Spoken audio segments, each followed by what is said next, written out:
Welcome to the in front of me Xiaomi Pad 5, and I'll show you how to mute notifications on this device. So first you should go into the settings application and then click here on the sound settings.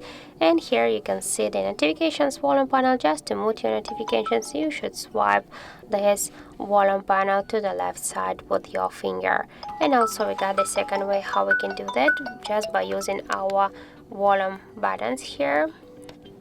I'll show you where it's here. And now just by press your up or down volume button, you'll see here the volume panel, and then just by click here on this three dots, you can see here also the notifications volume panel. And just to mute the notifications, you can also just swipe down with your finger this volume panel. So that's it. Thank you for watching, and if you find this video helpful, don't forget to leave a like, comment, and to subscribe our channel.